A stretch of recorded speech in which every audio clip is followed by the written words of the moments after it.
Don't worry about a thing, 'cause every little thing is gonna be alright. Don't worry about a thing, 'cause every little thing is gonna be alright. I woke up this morning.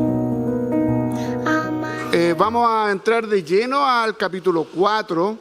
Si ustedes se dieron cuenta, nos quedamos con los últimos versículos del capítulo, ¿ya?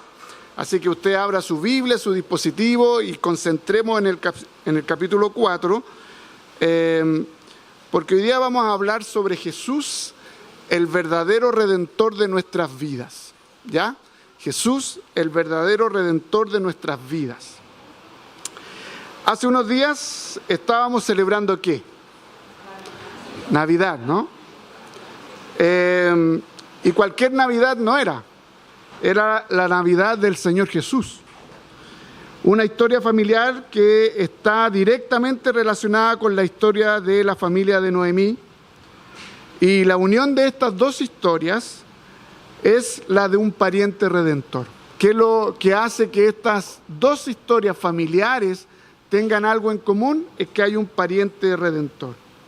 Aquella persona que ha dispuesto Dios para rescatarnos de nuestras tragedias de la vida, que gran parte de ellas, como la vimos en el primer capítulo, que gran parte de ellas son producto de nuestra profunda y tosuda rebelión contra Dios. No se nos olvide esa parte, que el texto lo que nos está hablando es que es una familia del pacto que producto de no confiar en Dios e irse a otra tierra, a otra nación, creyendo que ahí iba a obtener bendición, lo que obtuvo finalmente fue maldición, tragedia. Sin embargo, el Señor tuvo misericordia y volvió a traer a la familia a su regazo. Hoy terminamos esta serie de Ruth, donde tenemos la oportunidad de ver cómo Booz, que es un tipo de Cristo, toma aún más importancia en la historia de la redención con la familia de Noemí. Sino, además, que en la historia de la redención en su totalidad, vemos cómo estos, si ustedes se dieron cuenta en la genealogía que acabamos de leer, cómo esto va tomando cada vez mayor trascendencia. Ya no es solo la historia de una familia, sino que a través de esta historia se va desarrollando toda la historia de la redención, y a través de esta historia nosotros podemos celebrar la historia de la Navidad. Si no hubiese existido esta historia, no hubiésemos tenido la historia de la Navidad. Y si no hubiésemos tenido la historia de la Navidad, el problema no eran los regalos. Porque el mundo podría llamarle a la Navidad la fiesta de los regalos, simplemente. Y creo que eso es lo que debiésemos ser sinceros. Debiese llamarse la fiesta de los regalos. Sin embargo, sin esta historia, no existe la historia de la Navidad, del nacimiento del Salvador. Así que, por eso tiene una conexión y una trascendencia profunda. Y si ustedes se recuerdan del capítulo 1, del capítulo 2, capítulo 3, todo lo que fue ocurriendo y los personajes que se fueron adentrando, uno de ellos era Noemí, ¿verdad? Otro era Ruth, ¿verdad? Y otro era Booz. Y hoy quiero compartir con ustedes en este primer punto de los versículos 1 al 6 del capítulo 4, cómo Booz, este tipo de Cristo, cumple su palabra. ¿Se recuerdan que en el capítulo 3, en esta osadía de Noemí con Ruth, ella se había ido a acostar a los pies de Booz y ella le pide matrimonio a Booz? Si se dieron cuenta de eso, el hermano Vinicio, eso fue lo que nos dijo. Fue ella la que le pidió matrimonio al hombre, ¿no? Es poco conocido eso. Y luego de eso, él le dice, mira, hagamos todo lo que tenemos que hacer. Hagamos todo lo que tenemos que hacer. Si yo puedo redimirte, si yo puedo cumplir con lo que tú me estás pidiendo, yo lo voy a hacer, sin ningún problema. Pero hagamos las cosas como se tienen que hacer. Y eso nos va mostrando que Booz es un hombre piadoso. Booz es un hombre temeroso de Dios. Booz no buscaba saltarse de la fila. Booz no buscaba hacer por el lado las cosas, sino que como temeroso de Dios, lo que él buscaba siempre era hacer la voluntad del Señor. Y en el capítulo 4, versículos del 1 al 6, dice el texto así: Booz subió a la puerta, eso quiere decir a la ciudad, a la puerta de la ciudad. Allí se sentó, y cuando el pariente más cercano de quien Booz había hablado iba pasando, le dijo: oye, amigo, ven acá y siéntate. Y él vino y se sentó, y Booz tomó 10 hombres de los ancianos de la ciudad y les dijo: siéntense aquí, y ellos se sentaron. Entonces dijo al pariente más cercano: Noemí, que volvió de la tierra de Moab, tiene que vender la parte de la tierra que pertenecía a nuestro hermano Elimelec. Ya estamos entendiendo de que Booz y este amigo, junto con Elimelec, eran hermanos. Y pensé informarte. Pensé informarte quiere decir, pensé abrir los oídos de tu corazón, diciéndote: cómprala en presencia de los que están aquí sentados y en presencia de los ancianos de mi pueblo. Si le vas a redimir, redímela. Y si no, dímelo para que yo lo sepa. Ojo ahí, pongan atención a esa parte. Si lo vas a hacer, hazlo, pero si no, me lo dices. Porque no hay otro aparte de ti que la redima, y yo después de ti. Él dijo, de buenas a primera, ¿qué cosa? La redimiré. Y aquí viene la otra parte de Booz que no le dijo en la primera. Entonces Booz le dijo, frente a la respuesta: el día que compres el campo de manos de Noemí, también debes adquirir a Ruth la moabita, viuda del difunto, a fin de conservar el nombre del difunto en su heredad. Y el pariente más cercano respondió, ¿qué cosa? No puedo redimirla para mí mismo. No sea que perjudique mi heredad, redímela para ti. Usa tú mi derecho de redención, pues yo no puedo redimirla. De buenas a primeras dijo que sí, pero cuando ya había una responsabilidad mayor, echó para atrás, ¿no?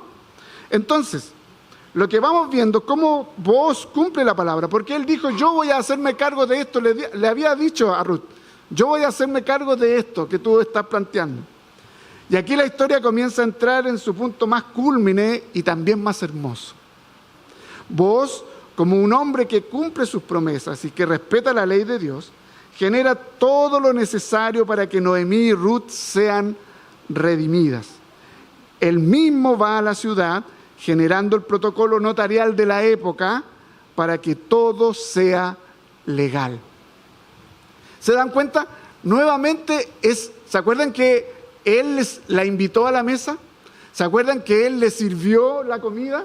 Ahora él no envía a otra persona. Él va a hacer los trámites notariales. Él va a la ciudad. Él conversa con el pariente. Él le dice una parte, que ahí nosotros vamos entendiendo, y luego le dice la otra parte, porque ya empezamos a entender de que Booz no solamente quería cumplir la ley del Señor, sino que también ya se empezó a interesar en Ruth. Ya le empezó a gustar, ya se empezó a quedar medio enganchado Booz. Entonces, nosotros aquí podemos ver que él estaba interesado, pero hay algo interesante que, si ustedes se dan cuenta al analizar el texto, Noemí tiene que vender algo que le heredaron por la muerte de su esposo. ¿Qué es lo que estaba ocurriendo? En el contexto, solamente tú podías vender cuando estabas pasando por problemas económicos. Lo que estaba pasando con Noemí y Ruth es que estaban cayendo en la pobreza. ¿Ya? Eso es algo importante. Estaban cayendo en la pobreza. Entonces, por una parte, Ruth sale a trabajar y por otra parte, Noemí lo que hace es vender su propiedad para poder salvar la situación económica de la familia. Y para poder salvarla, tenía que venderla, según la ley del levirato, a uno de sus parientes, el pariente más cercano. ¿ya? Y que en este caso era un personaje llamado, según el texto, amigo. Pero el texto no habla de amigo, el texto habla de un fulanito de tal. Me reía solo porque todos los que se rieron saben de qué estoy hablando. Es de un grupo que se llamaba fulanito, de merengue, cantantes de merengue, etcétera, de hace unos buenos años atrás. Y es interesante que el texto no deja registrado el nombre de este personaje. Lo trata como fulano. Y vos conoce el nombre de su hermano, es su hermano, conoce el nombre. Incluso en la NBLA dice, oye, amigo, como que es alguien cercano, conocido, pero no es un pariente, y es un pariente, porque dice que es nuestro hermano, ¿ya? Entonces, él está tratando de redimir, de rescatar a esta familia, disponiéndose a comprar la herencia. Así que aquí nosotros nos vamos dando cuenta cómo Booz empieza a trabajar una idea, una estrategia para poder redimir a Noemí. Pero en el intertanto quería redimir a Ruth. Como ya le gustaba, él estaba interesado en casarse con Ruth. Entonces, aquí lo que hace este fulanito es rechazar la propuesta. Dice, ¿sabes qué? Estaba interesado al principio por el tema de las propiedades, ¿ya? Porque se le añadía un terreno a su propiedad. Y eso después lo iba a dividir con su familia y prácticamente con sus hijos, ¿ya? Pero cuando le dice que tiene que casarse con Ruth, la moabita, y eso significa tener hijos con la moabita, eso significa también de que tenía que repartir la torta con los hijos de Ruth. Entonces, por lo tanto, esto quedaba un poquito más disperso en lo que significa el comercio, los ingresos económicos, ¿ya? Entonces, él prefirió, ¿qué cosa? Mantener su familia, mantener su propiedad y no perderla cuando los hijos de Ruth ya sean mayores y reclamen su herencia. Porque a él no solamente iba a perder lo que iba a invertir en comprar, sino que iba a perder lo que iba a invertir en trabajar la tierra, hasta que después llegaran los otros con 18 años de decirle, oye, ¿sabes qué vos? Quiero mi tierra porque me pertenece, es la tierra de mi papá, o es la tierra de mi tío, Elimelec, básicamente. Ya me pertenece por ley. Entonces él dijo, no quiero eso. Y además, otra mujer es otra esposa. Y es una esposa extranjera.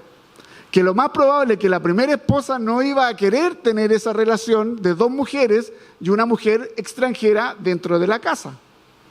Otros hijos mestizos, no del linaje de Israel.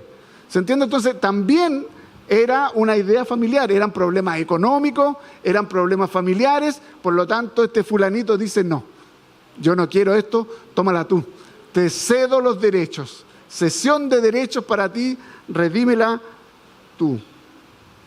Así que vos, como un hombre sabio que era y astuto, además, plantea primero, como decíamos, lo de la propiedad y luego lo del matrimonio de Ruth, porque sabía que a su pariente esto le iba a complicar.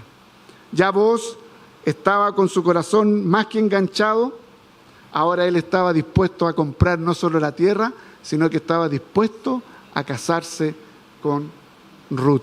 No solamente por redimir, por la ley del levirato, sino porque ahora su corazón palpita fuertemente por Ruth. En segundo lugar, de los versículos 7 al 12, Booz se casa con Ruth. Felices para siempre.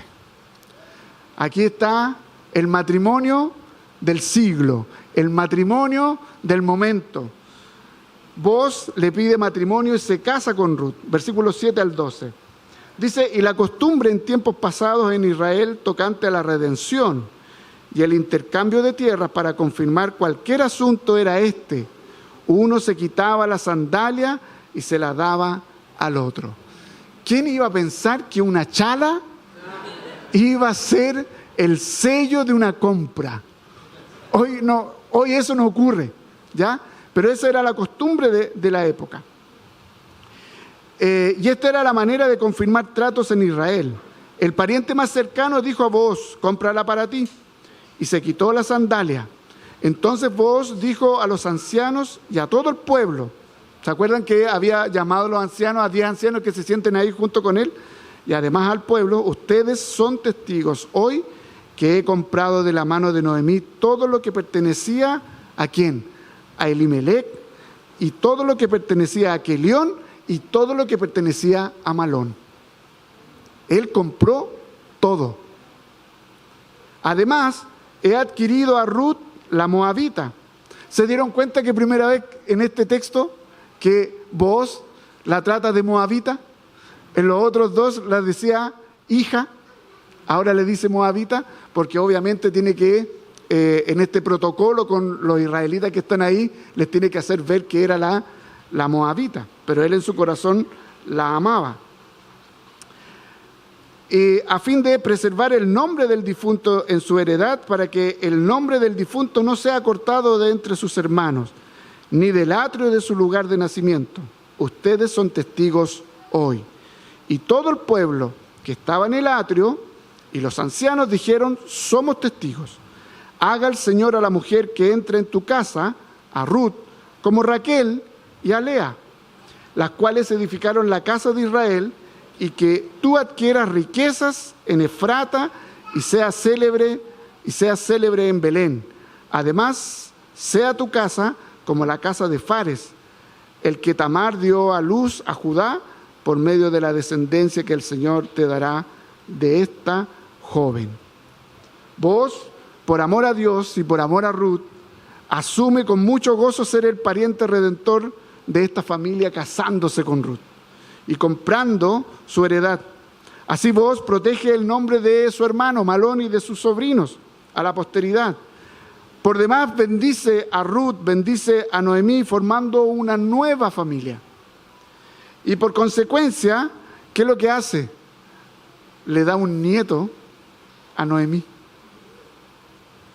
Para los que son abuelos o tienen un bebé, deben saber lo que esto significa. ¿Se recuerdan de cómo volvió Noemí a la casa de Belén? Con desgracia. Y decía: no me digan más Noemí, díganme Mara, porque soy amarga, porque soy desdichada, porque soy una infeliz. Y resulta que con este bebé le cambió la cara. Con estas circunstancias del matrimonio le cambió la cara, pero con el bebé le cambió aún más la cara. Entonces le da alegría no solo a Ruth, sino que también a Noemí.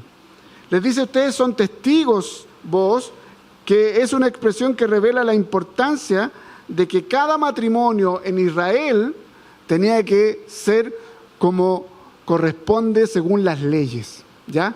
No era un allegarse como una convivencia civil como ahora. Era como tenía que ser. Y él, como Ruth le había pedido: cásate conmigo, él le dice: yo voy a ver todo este tema, y él ahora hace todo lo que se había puesto en su corazón de poder redimirla, pero también se casa con Ruth de manera legal, no a escondidas. Así que llevando todo el protocolo civil y todo el protocolo religioso.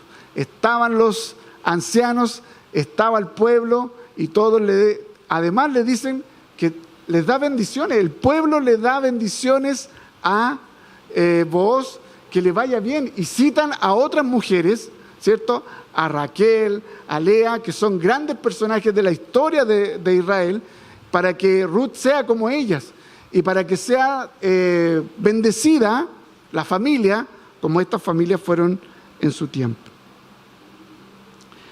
Booz tenía un amor muy grande ahora por Ruth, que no tenía ningún problema en hacerlo público. Eso es lo bonito de cuando hay alguna relación, ¿no? Que se es público. Y Booz no tenía en ese tiempo lo que tenemos ahora. ¿cierto? Instagram, Facebook, que todos lo sabemos más por esas redes que de manera personal. Bueno, vos lo que quería hacer también es decir públicamente de que él estaba enamorado, de que se estaba comprometiendo y que iba a hacer todo lo que tenía que hacer por la familia de Ruth. Y él recibe la bendición del pueblo junto a los suyos. Hay algunos estudiosos que dicen que Ruth y Noemí andaban cerca. Estaban ahí cerquita también junto con el pueblo y ellas tienen que haber escuchado toda esta parte.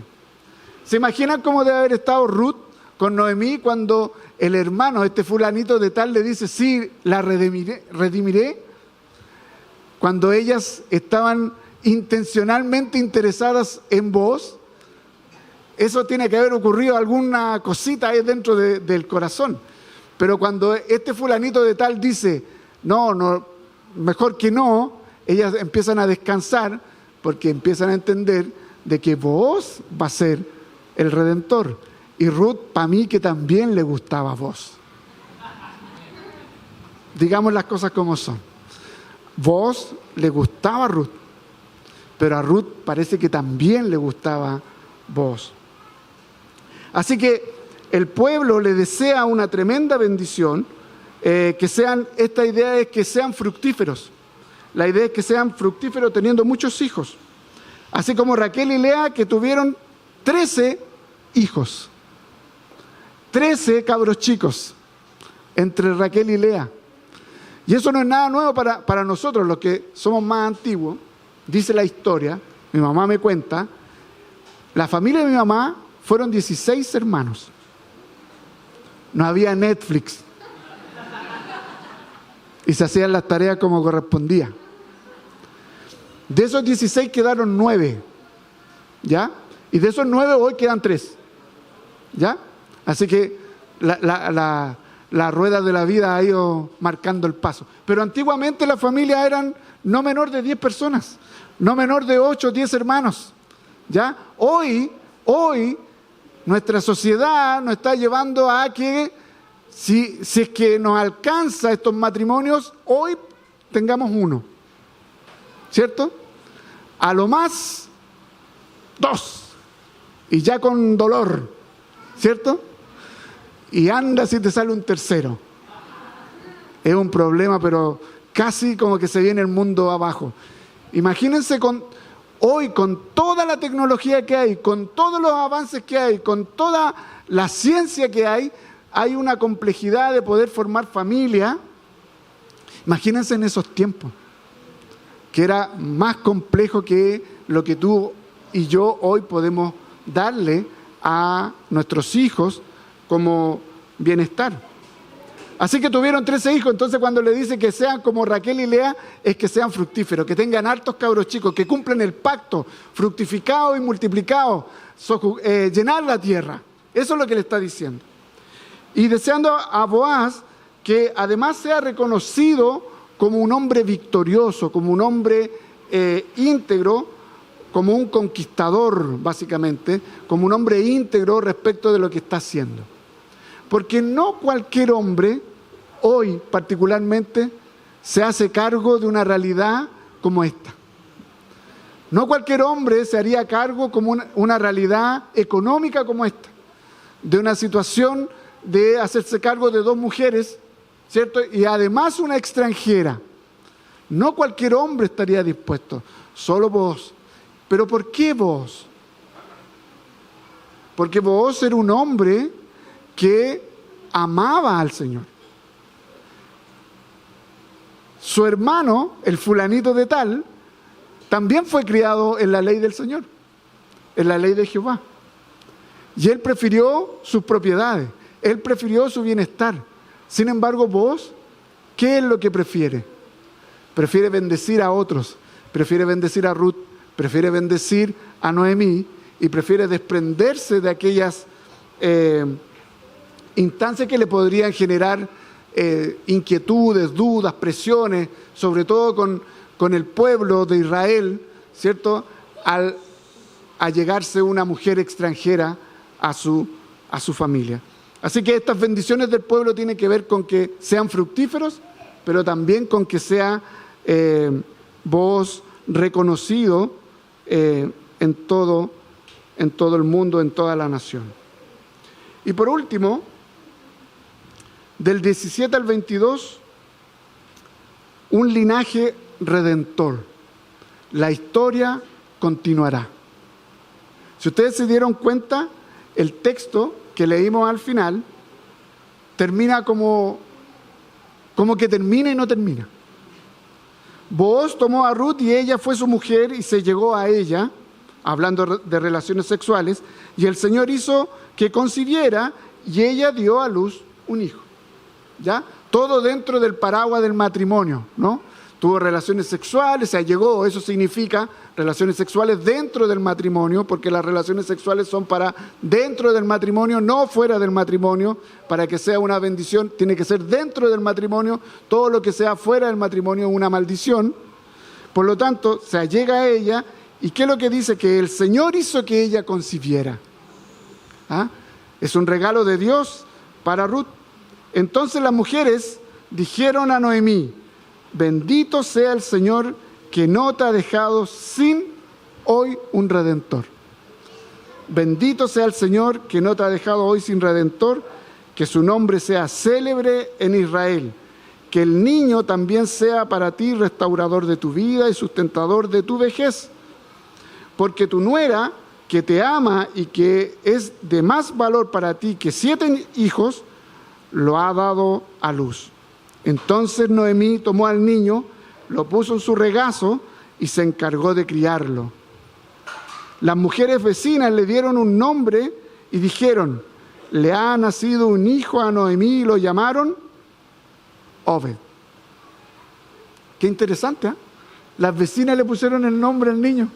¿Se dieron cuenta, no? Las vecinas metidas ahí, todas contentas, ellas le pusieron el nombre al hijo de Ruth. Él es el padre, y lo puso en su regazo. Las mujeres vecinas le dieron un nombre y dijeron: le ha nacido un hijo a Noemí, y lo llamaron Obed. Él es el padre de Isaí, padre de David. Y estas son las generaciones de Fares. Fares fue el padre de Esrón, Esrón el padre de Ram, Ram el padre de Aminadab, Aminadab el padre de Naasón, Naasón el padre de Salmón, Salmón el padre de Booz, Booz el padre de Obed, y Obed el padre de Isaí, e Isaí fue el padre de David. Toda la línea genealógica. Nuevo Testamento, si ustedes se recuerdan, los evangelios nos insertan la genealogía de Jesús para que nosotros podamos ir viendo la historia, cómo se va dando la historia, y que no hay nada al azar para Dios.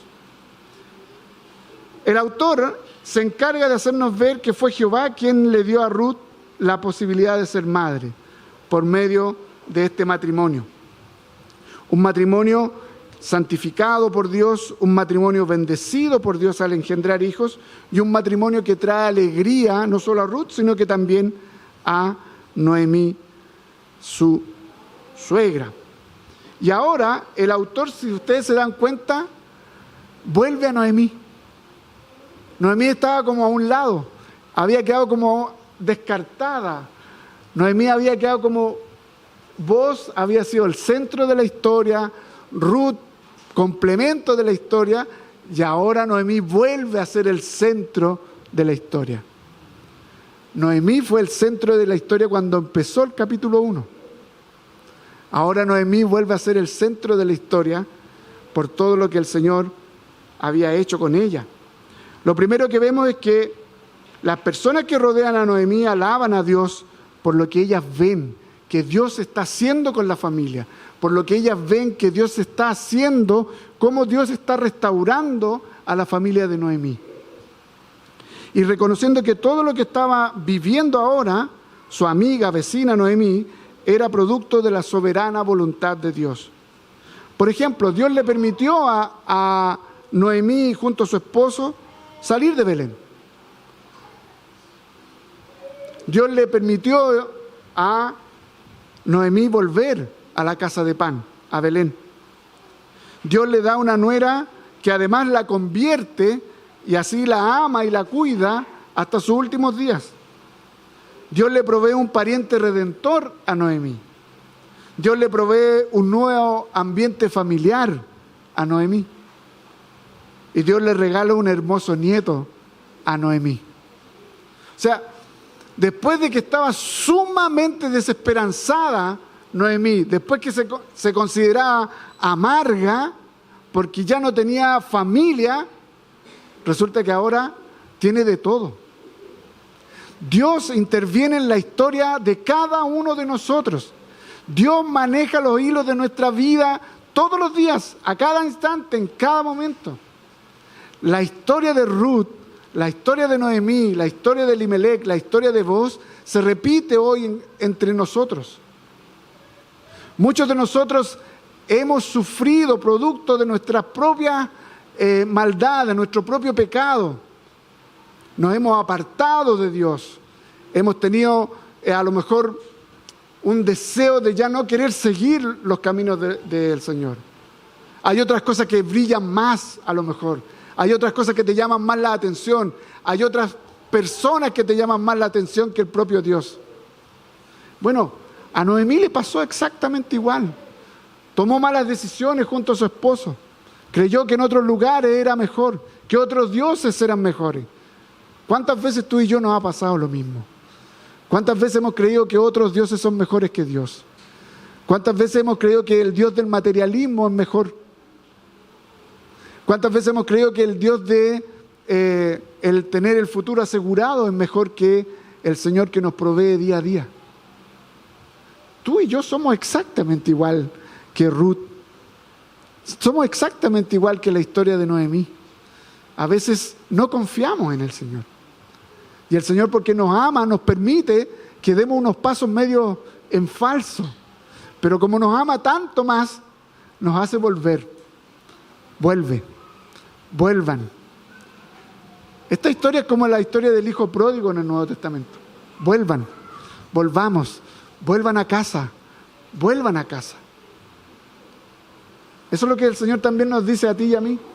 Volvamos a casa hoy.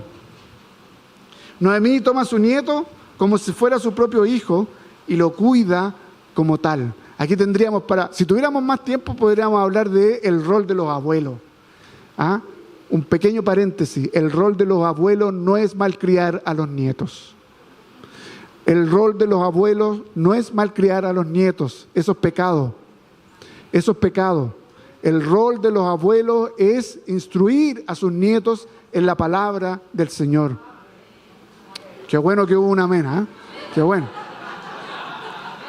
Así que ese dicho de que los padres son para criar y los abuelos para malcriar, eso no debe estar en medio de nuestro vocabulario. ¿Ya? Cierre paréntesis.